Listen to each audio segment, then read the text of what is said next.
Bienvenue à tous dans cette édition spéciale de notre média, où nous vous proposons une immersion exclusive dans le monde captivant du football. Aujourd'hui, nous avons l'immense privilège d'accueillir une véritable légende du sport, une icône dont le nom résonne dans les stades du monde entier, Alain Giresse.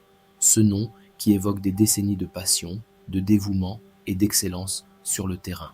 Ce maître du jeu a marqué de son empreinte l'histoire du football français et international, avec une carrière exceptionnelle qui a illuminé les terrains et inspiré des générations entières de footballeurs. Palmarès impressionnant à l'appui, Alain Giresse incarne l'excellence et la grâce du football. Champion de France à 6 reprises avec les Girondins de Bordeaux, il a également brillé sous les couleurs de l'équipe nationale française, participant à 3 Coupes du Monde de la FIFA et remportant l'Euro 1984, où il a été un acteur clé de la victoire de la France. Aujourd'hui, nous avons l'honneur de nous entretenir avec cet illustre personnage pour une interview exclusive. Nous plongerons dans les moments forts de sa carrière, les défis qu'il a relevés, les leçons qu'il a apprises et bien plus encore. Préparez-vous à être transporté au cœur de l'action alors que nous découvrons les secrets du succès d'une véritable légende du football. Mesdames et messieurs, sans plus attendre, plongeons dans cette interview passionnante avec le grand Alain Giresse. En 1970, vous débutez avec les Girondins de Bordeaux. Quel était le regard des gens sur vous? Est-ce que vous étiez considéré comme un joueur lambda ou au contraire, ils avaient déjà pressenti que vous feriez une aussi grande carrière? Rappelons que vous êtes le meilleur buteur ainsi que le joueur le plus capé de l'histoire de Bordeaux. Ils allaient me découvrir parce qu'ils ne me connaissaient pas encore par rapport à l'équipe première. Donc ils voyaient un jeune de 18 ans qui arrivait. Alors oui, lambda, oui, mais à découvrir. Et j'ai réussi mon entrée, et donc j'avais 18 ans. Et je suis toujours resté en équipe première, voilà. Et les gens, donc, comme vous le dites, ont appris à me connaître au fur et à mesure de mes prestations avec l'équipe première. 1982, la génération dorée de l'équipe de France se forme. Platini, Tigana, Fernandez, Battiston, Rocheteau, Batz, Bossis. De 82 à 86, vous allez remporter l'Euro, mais échouer 2 fois en demi-finale de Coupe du Monde. Ne pas avoir joué une finale de Coupe du Monde, est-ce le plus grand regret de votre carrière? Et aujourd'hui, avez-vous digéré les décisions de l'arbitre Charles Corvère? C'est pas grave. Ouais, alors, ben voilà, ma carrière s'est lancée, puis est venue se greffer l'équipe de France. Bon, d'abord, j'ai eu la chance de pouvoir disputer une Coupe du Monde. La première, c'était en 82. Alors que disputer une Coupe du Monde, c'est quasiment un rêve d'enfant. On rêve tous de faire une Coupe du Monde, mais là, c'était pas de l'amusement, c'était de la réalité. On a fait cette Coupe du Monde avec tous les joueurs que vous avez cités, en n'étant pas du tout favori, même c'était assez inattendu qu'on fasse la performance d'arriver en demi-finale. Un match ô combien épique, ce match contre l'Allemagne, avec ses tirs au but, des faits de jeu, avec effectivement un arbitre qui ce jour-là, on n'a pas très bien compris son arbitrage, voilà, et on en parle encore. On a du mal à oublier cela parce que vraiment, ce match était une injustice totale, évidemment. Et oui, on a été très déçus de ne pas pouvoir participer à une Coupe du Monde. Alors ensuite, eh bien, nous en avons eu la possibilité en 86. Et en 86, avec un parcours qui était au niveau de la compétition qui était vraiment très élevé, puisqu'on bat l'Italie, qui était championne du monde, en 8e de finale. En quart de finale, on bat le Brésil. Et battre le Brésil à la Coupe du Monde, c'est toujours une performance. Et après, on échoue encore contre l'Allemagne, mais on était moins bien. On était un petit peu usé par le quart de finale, usé physiquement et mentalement.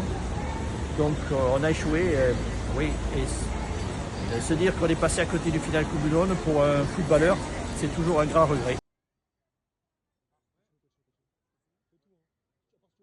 1984, après cette demi-finale au goût amer, 2 ans plus tôt, vous remportez en 84 l'Euro ainsi que le championnat de France après une disette de plus de 34 ans. À bientôt 32 ans, comment arriver à retrouver ce désir de compétitivité, cette soif de vaincre quand, en si peu de temps, on remporte 2 trophées majeurs et ô combien symboliques? Gagner des trophées, gagner des compétitions, c'est d'être compétiteur. Quand on joue à n'importe quel sport, quelle discipline, on a envie de gagner. Donc c'était le cas. Alors dans un premier temps, en 84, oui, avec mon club de toujours, on a réussi à être champion de France, une attente depuis des trentaines d'années. Et pour moi, ça représentait quelque chose, puisque c'était le club de toujours où j'avais démarré quand j'étais tout jeune. Et j'ai enchaîné avec l'équipe de France en 84, champion d'Europe. Donc c'était un grand résultat parce que c'était la première fois qu'une équipe de foot ou de club ou d'équipe nationale gagnait un titre. Et même au niveau du sport collectif en France, basket, hand, etc., volley, pareil. Donc oui, grande satisfaction, c'était une belle consécration pour notre génération. 1986, à la suite d'un conflit avec la direction bordelaise, vous rejoignez après la Coupe du Monde 86 l'Olympique de Marseille de Bernard Tapie. Est-ce aujourd'hui un regret de ne pas avoir été du début à la fin l'homme d'un seul club?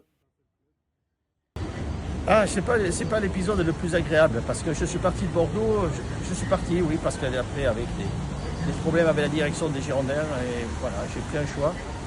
J'avoue que sur le moment, je me demandais qu'est-ce qui m'était passé par la tête pour aller. Et puis, il fallait assumer et j'ai totalement assumé et je suis assez fier et heureux d'avoir fait 2 bonnes années à Marseille et vivre avec l'OM et son ambiance, c'est assez exceptionnel.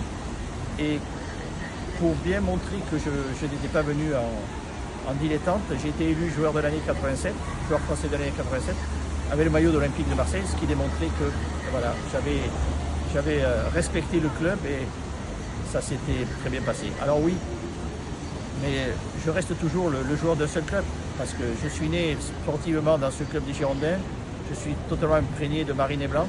Voilà, après il y a ce passage à Marseille que je ne regrette pas, mais mon histoire elle est fatalement liée aux Girondins de Bordeaux. 1995, l'année 95 marque celle de vos débuts en tant qu'entraîneur. De 1995 à 2023, vous allez coacher 3 clubs ainsi que 7 sélections. Quel regard portez-vous sur votre carrière d'entraîneur? Quelle a été votre expérience favorite? Et pourquoi ne jamais avoir entraîné les Girondins de Bordeaux? Alors, ben un jour, j'avais dit que je serais entraîneur, je ne savais pas quand. Ça s'est transformé, ça s'est mis en place à Toulouse d'abord. Après, j'ai fait un bref passage par Paris. C'est pas la meilleure chose que j'ai pu faire de venir ici, c'était très compliqué. Et après, je me suis orienté sur les sélections nationales. J'ai commencé sur la Géorgie et après sur le continent africain. J'ai commencé par le Gabon. J'ai découvert le football en Afrique. Moi, c'était une très belle expérience. Quand je suis arrivé là-bas, les panthères des Gabon n'étaient pas au mieux. Il a fallu un peu travailler, construire. C'est ce qui s'est passé. Puis après, avec des bons résultats, j'ai enchaîné avec le Mali, le Sénégal, la Tunisie. Et moi, je trouve que c'est une belle expérience à tout point de vue, sportif et humain. Donc, j'ai aucun regret. Je garde de très très bonnes relations avec ces pays. Je suis toujours en contact avec ces pays. J'y retourne aussi. Donc, voilà. J'avais, si vous voulez, j'étais un entraîneur, voilà, où mes objectifs étaient quand même différents. Donc, quand on est dans un club ou quand on est dans une sélection nationale qui peut gagner la Coupe du Monde, c'est pas le cas. Mais moi j'étais là pour amener ma compétence, mon expertise au pays qui me le réclamait. Et c'est ce qui s'est passé, c'est pour ça que j'ai gardé toujours de bonnes relations avec ces pays. Merci beaucoup.